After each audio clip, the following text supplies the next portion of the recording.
बोलिए श्री कृष्ण भगवान की जय। गीता जी का 13वां अध्याय भाग 5। उसके उपरांत भगवान श्री कृष्ण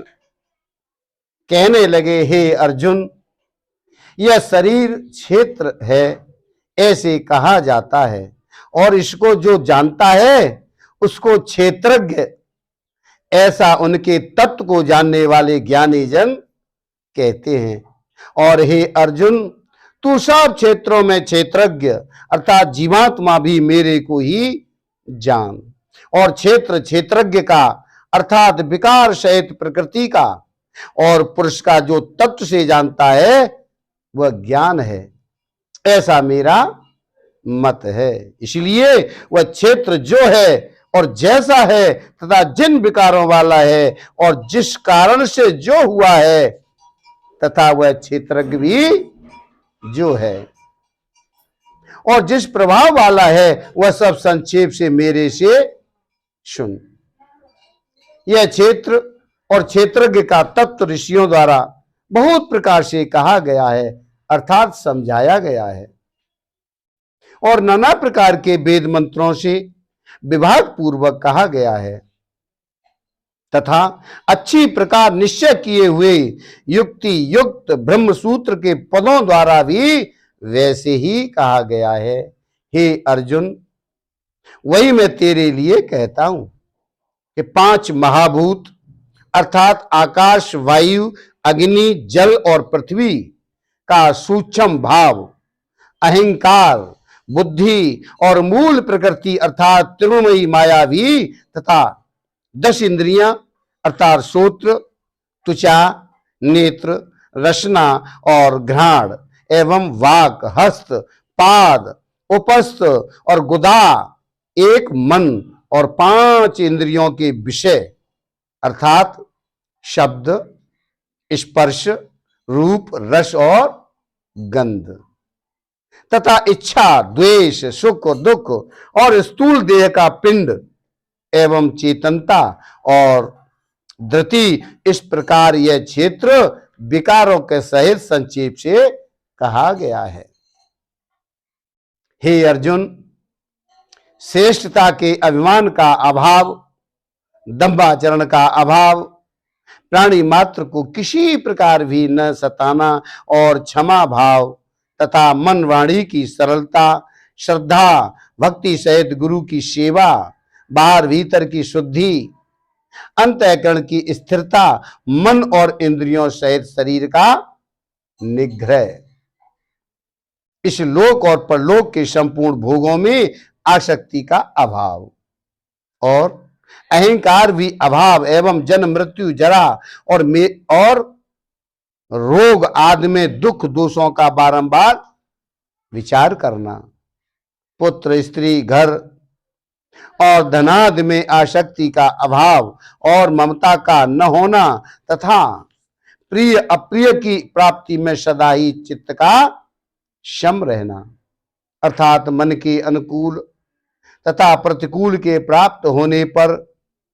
हर्ष, शोकादि विकारों का न होना, मुझ परमेश्वर में एक ही भाव से स्थित रूप ध्यान योग के द्वारा अभिविचारणी भक्ति तथा एकांत और शुद्ध देश में रहने का स्वभाव और विषयासक्त मनुष्यों के समुदाय में प्रेम का न होना तथा आध्यात्म ज्ञान में नित्य स्थिति और तत्व ज्ञान के अर्थ रूप परमात्मा को सर्वत्र देखना, यह सब तो ज्ञान है और जो इससे विपरीत है वो अज्ञान है, ऐसे कहा गया है। हे अर्जुन, जो जानने के योग्य है तथा जिसको जानकर मनुष्य परमानंद को प्राप्त होता है उसको अच्छी प्रकार कहूंगा। वह आदि रहित परम ब्रह्म अकथनीय होने से न सत कहा जाता है और न असत ही कहा जाता है, परंतु सब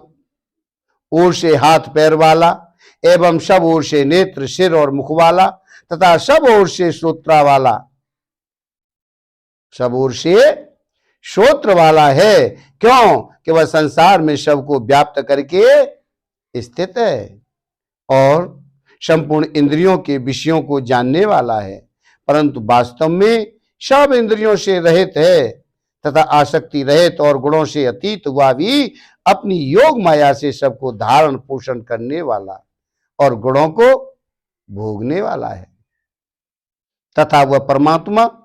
चराचर सब भूतों के बाहर भीतर परिपूर्ण है और चर और अचर रूप भी वही है और वह सूक्ष्म होने से अवेज्ञ है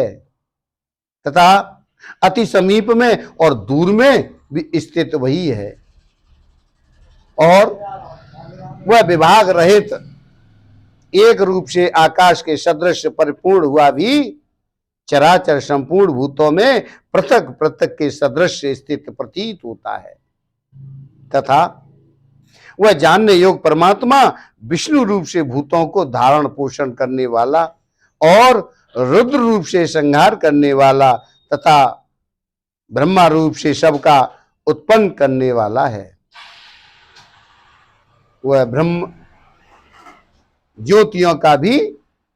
ज्योति है एवं माया से अति परे कहा जाता है तथा वह परमात्मा बोध स्वरूप और जानने के योग्य है एवं तत्व ज्ञान से प्राप्त होने वाला और सबके हृदय में स्थित है। हे अर्जुन, इस प्रकार क्षेत्र का ज्ञान और जानने योग्य परमात्मा का स्वरूप संक्षेप से कहा गया। इसको तत्व से जानकर मेरा भक्त मेरे स्वरूप को प्राप्त होता है। हे अर्जुन, प्रकृति अर्थात त्रिगुणमयी मेरी माया और जीवात्मा अर्थात क्षेत्रज्ञ, इन दोनों को ही तू अनादि जान और राग द्वेषाद विकारों को तथा त्रिगुणात्मक संपूर्ण पदार्थों को भी प्रकृति से ही उत्पन्न हुए जान, क्योंकि कार्य और कारण के उत्पन्न करने में हेतु प्रकृति कही जाती है और जीवात्मा सुख दुखों के भोक्तापन में अर्थात भोगने में हेतु कहा जाता है। परंतु प्रकृति में स्थित हुआ पुरुष प्रकृति से उत्पन्न हुए त्रिगुणात्मक सब पदार्थों को भोगता है और इन गुणों का संग ही इस जीवात्मा के अच्छी बुरी योनियों में जन्म लेने में कारण है। वास्तव में तो यह पुरुष इस देह में स्थित हुआ भी पर अर्थात त्रिगुणमयी माया से सर्वथा अतीत ही है, केवल साक्षी होने से उपदृष्टा और यथार्थ सम्मति होने वाला होने से अनंता एवं सबको धारण करने वाला होने से भरता और जीव रूप से भोक्ता तथा ब्रह्मादिकों का भी स्वामी होने से ये महेश्वर और शुद्ध सच्चिदानंद घन होने से ये परमात्मा ऐसे कहा गया है। इस प्रकार पुरुष को और गुणों के सहित प्रकृति को जो मनुष्य तत्व से जानता है वह सब प्रकार से बरतता हुआ भी फिर नहीं जन्मता है, अर्थात पूर्व जन्म को नहीं प्राप्त होता है। हे अर्जुन, उस परम पुरुष परमात्मा को कितने ही मनुष्य तो शुद्ध हुई सूक्ष्म बुद्धि से ध्यान के द्वारा हृदय में देखते हैं तथा अन्य कितने ही ज्ञान योग के द्वारा देखते हैं और अपर कितने ही निष्काम कर्म योग द्वारा देखते हैं, परंतु इनसे दूसरे अर्थात जो मंद बुद्धि वाले पुरुष हैं वह स्वयं इस प्रकार न जानते हुए दूसरों से अर्थात तत्व के जानने वाले पुरुषों से सुनकर ही उपासना करते, अर्थात उन पुरुषों के कहने के अनुसार ही श्रद्धा सहित तत्पर हुए साधन करते हैं और वे सुनने के परायण वे पुरुष भी मृत्यु रूप संसार सागर को निसंदेह तर जाते हैं। हे अर्जुन, यावन मात्र जो कुछ भी स्थावर जंगम वस्तु उत्पन्न होती है उस संपूर्ण को तू क्षेत्र और क्षेत्रज्ञ के संयोग से ही उत्पन्न हुई जान, अर्थात प्रकृति और पुरुष के परस्पर के संबंध से ही ये संपूर्ण जगत की स्थिति है। वास्तव में तो संपूर्ण जगत नाशमान और क्षणभंगुर होने से अनित्य है। इस प्रकार जानकर जो पुरुष नष्ट होते हुए सब चराचर भूतों में नाश रहित परमेश्वर को समभाव से स्थित देखता है, वही देखता है। क्यों कि वह पुरुष सब में समभाव से स्थित हुए परमेश्वर को समान देखता हुआ अपने द्वारा आपको नष्ट नहीं करता, अर्थात शरीर का नाश होने से अपनी आत्मा का नाश नहीं मानता। इससे वह परम गति को प्राप्त होता है। और जो पुरुष संपूर्ण कर्मों को सब प्रकार से प्रकृति से ही किए हुए देखता है, अर्थात उस बात को तत्व से समझ लेता है कि प्रकृति से उत्पन्न हुए संपूर्ण गुण ही गुणों में वर्तते हैं, तथा आत्मा को अकर्ता देखता है, और वही देखता है। और यह पुरुष जिस काल में भूतों के न्यारे न्यारे भाव को एक परमात्मा के संकल्प के आधार स्थित देखता है, तथा उस परमात्मा के संकल्प से ही संपूर्ण भूतों का विस्तार देखता है, उस काल में सच्चिदानंद घन ब्रह्म को प्राप्त होता है। हे अर्जुन, अनादि होने से और गुणातीत होने से यह विनाशी परमात्मा शरीर में स्थित हुआ भी वास्तव में न करता है और न लिपायमान होता है।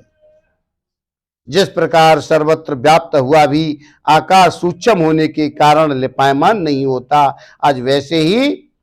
सर्वत्र देह में स्थित हुआ भी आत्मा गुणातीत होने के कारण देह के गुणों से ये लिपायमान नहीं होता है। हे अर्जुन, जिस प्रकार एक ही सूर्य इस संपूर्ण ब्रह्मांड को प्रकाशित करता है, उसी प्रकार एक ही आत्मा संपूर्ण क्षेत्र को प्रकाशित करता है, अर्थात नित्य बोध स्वरूप एक आत्मा ही सत्ता से संपूर्ण जड़ वर्ग प्रकाशित होता है।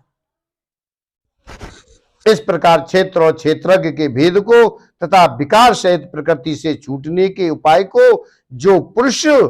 ज्ञान नेत्रों द्वारा तत्व से जानते हैं, वे महात्मजन परम ब्रह्म परमात्मा को प्राप्त होते हैं। और उसके उपरांत भगवान श्री कृष्ण कहने लगे, हे अर्जुन, ज्ञानों में भी अति उत्तम परम ज्ञान को मैं फिर भी तेरे लिए कहूंगा कि जिसको जानकर सब मुनि जन इस संसार से मुक्त होकर परम सिद्धि को प्राप्त हो गए हैं। हे अर्जुन, इस ज्ञान को आश्चर्य करके अर्थात धारण करके मेरे स्वरूप को प्राप्त हुए पुरुष सृष्टि के आदि में पुनः उत्पन्न नहीं होते और प्रलय काल में भी व्याकुल नहीं होते, क्योंकि उनकी दृष्टि में मुझ वासुदेव से भिन्न कोई वस्तु है ही नहीं। हे अर्जुन, ये मेरी महत ब्रह्म रूप प्रकृति अर्थात तृणमयी माया संपूर्ण भूतों की योनि है, अर्थात गर्भाधान का स्थान है, और मैं इस योनि में चेतन रूप बीज को स्थापन करता हूं। उस जड़ चेतन के संयोग से सब भूतों की उत्पत्ति होती है। हे अर्जुन, ये नाना प्रकार की सब योनियों में जितनी मूर्तियां अर्थात शरीर उत्पन्न होते हैं, उन सब की तृणमयी माया तो गर्भ को धारण करने वाली माता है, और मैं बीज को स्थापन करने वाला पिता हूं। हे अर्जुन, शतोगुण, रजोगुण और तमोगुण, ऐसे ये प्रकृति से उत्पन्न हुए तीनों गुण इस अविनाशी जीवात्मा को शरीर से बांधते हैं। हे निष्पाप, उन तीनों गुणों में प्रकाश करने वाला निर्विकार शतोगुण तो निर्मल होने के कारण सुख की आसक्ति से और ज्ञान की आसक्ति से अर्थात ज्ञान के अभिमान से बांधता है। हे अर्जुन, राग रूप रजोगुण को कामना और आसक्ति से उत्पन्न हुआ ज्ञान,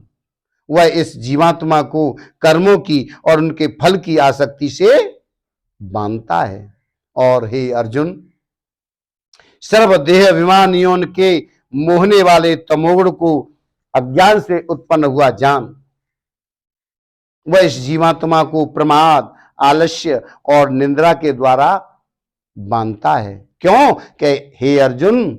शतोगुण सुख में लगाता है और रजोगुण कर्म में लगाता है, और तमोगुण ज्ञान को आच्छादन करके अर्थात ढक के प्रमाद में भी लगाता है। और हे अर्जुन, रजोगुण और तमोगुण को दबाकर सतोगुण होता है अर्थात बढ़ता है, तथा रजोगुण और सतोगुण को दबाकर तमोगुण बढ़ता है। आज वैसे ही तमोगुण और सतोगुण को दबाकर रजोगुण बढ़ता है। इसलिए जिस काल में इस देह में तथा अंतःकरण और इंद्रियों में चेतनता और बोध शक्ति उत्पन्न होती है, उस काल में ऐसा जानना चाहिए कि सतोगुण बढ़ा है। और हे अर्जुन, रजोगुण के बढ़ने पर लोभ और प्रवृत्ति अर्थात सांसारिक चेष्टा तथा सब प्रकार के कर्मों का स्वार्थ बुद्धि से आरंभ हुआ एवं अशांति अर्थात मन की चंचलता और विषय भोगों की लालसा, ये सब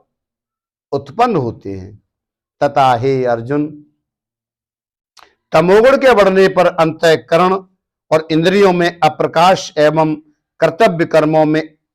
अप्रवृत्ति और प्रमाद अर्थात व्यर्थ चेष्टा और निंद्रादि अंतःकरण की मोहनी वृत्तियां, ये सभी उत्पन्न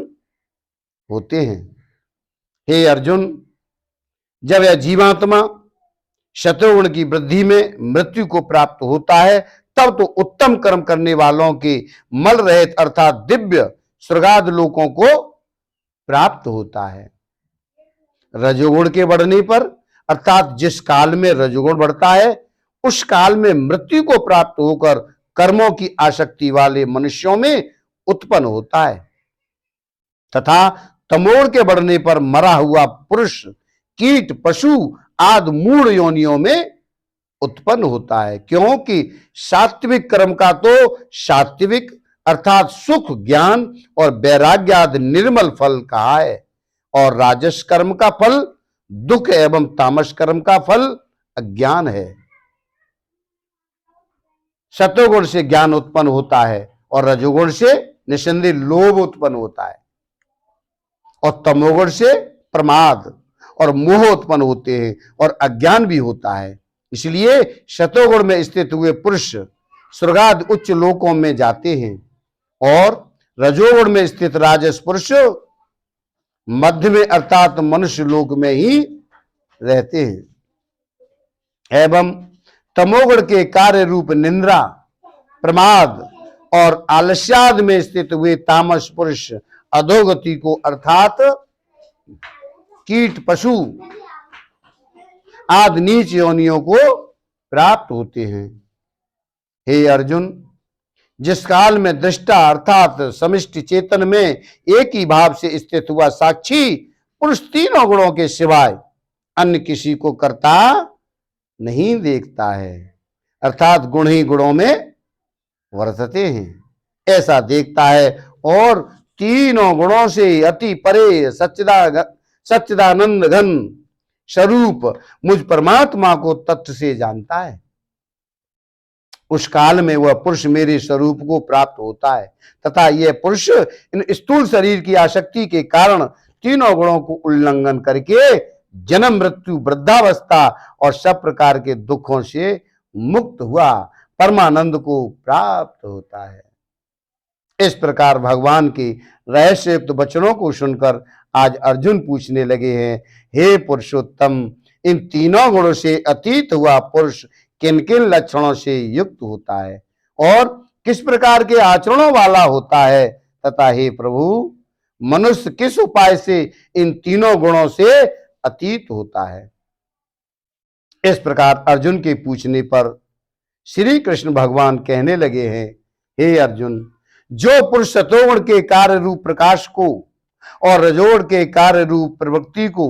तथा तमोगुण के कार्य रूप मोह को भी न तो प्रवृत्त होने पर बुरा समझता है और न निर्वृत्त होने पर उनकी आकांक्षा करता है, तथा जो साक्षी के सदृश स्थित हुआ गुणों के द्वारा विचलित नहीं किया जा सकता और गुण ही गुणों में वर्तते हैं, ऐसे समझता हुआ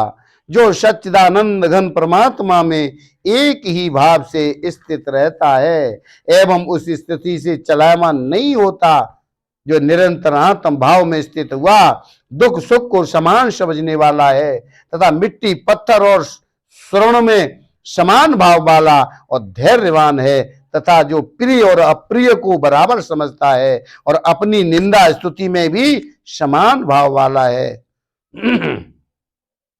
तथा जो मान और अपमान में सम है एवं मित्र और वैरी के पक्ष में भी सम है,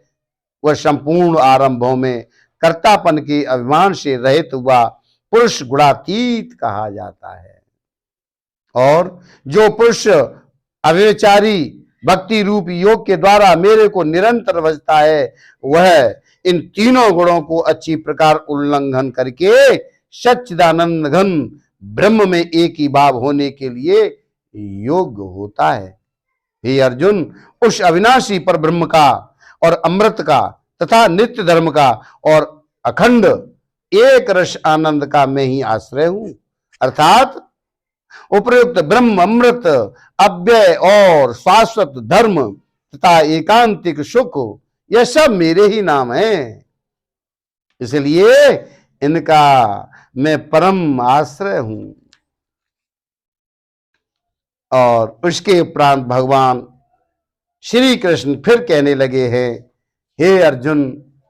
ये आदि पुरुष परमेश्वर रूप मूल वाले और ब्रह्मा रूप मुख्य शाखा वाले जिस संसार रूप पीपल के वृक्ष को अविनाशी कहते हैं तथा जिसके वेद पत्ते कहे गए हैं, उस संसार रूप वृक्ष को तो पुरुष मूल सहित तत्व से जानता है, वह वेद के तात्पर्य को जानने वाला है। हे अर्जुन, उस संसार वृक्ष की तीनों गुण रूप जल के द्वारा बड़ी हुई एवं विषय भोग रूप कौपलों वाली देव मनुष्य और तिर्यक आदि योनि रूप शाखाएं नीचे और ऊपर सर्वत्र फैली हुई हैं तथा मनुष्य योनि में कर्मों के अनुसार बांधने वाली अहिंसा ममता और वासना रूप जड़ें भी नीचे और ऊपर सभी लोकों में व्याप्त हो रही हैं, परंतु इस संसार वृक्ष का जो स्वरूप जैसा कहा है आज वैसा वहां विचार काल में नहीं पाया जाता। क्यों? क्योंकि न तो इसका आद है और न अंत है तथा न अच्छी प्रकार से स्थित है, इसलिए इस अहंता ममता और वासना रूप अति दृढ़ मूलों वाले संसार रूप पीपल के वृक्ष को दृढ़ वैराग्य रूप शस्त्र द्वारा काटकर उसके उपरांत उस परम पद रूप परमेश्वर को अच्छी प्रकार खोजना चाहिए कि जिसमें गए हुए पुरुष फिर पीछे संसार में नहीं आते हैं, और जिस परमेश्वर से ये पुरातन संसार वृक्ष की प्रवृत्ति विस्तार को प्राप्त हुई है, उसी आदि पुरुष नारायण के मैं शरण हूं। इस प्रकार दृढ़ निश्चय करके नष्ट हो गया है मान और मोह जिनका तथा जीत लिया है, आसक्ति रूप दोष जिनने और परमात्मा के स्वरूप में है निरंतर स्थित जिनकी तथा अच्छी प्रकार से नष्ट हो गई है, ये कामना जिनकी ऐसे वे सुख और दुख नामक द्वंद्वों से विमुक्त हुए ज्ञानी जन उस अविनाशी परम पद को प्राप्त होते हैं। उस स्वयं प्रकाश में परम पद को न सूर्य प्रकाशित कर सकता है, न चंद्रमा और न अग्नि ही प्रकाशित कर सकता है, तथा जिस परम पद को प्राप्त होकर मनुष्य पीछे संसार में नहीं आते हैं, वही मेरा परम धाम है। हे अर्जुन, इस देह में वह जीवात्मा मेरे ही सनातन अंश है और वही इन तिरुमयी माया में स्थित हुई मन सहित पांचों इंद्रियों को आकर्षण करता है। कैसे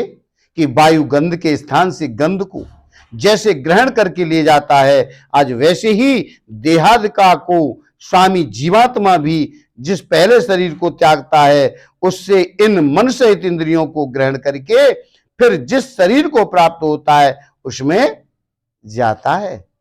और उस शरीर में स्थित हुआ यह जीवात्मा श्रोत्र चक्षु और त्वचा को तथा रसना घ्राण और मन को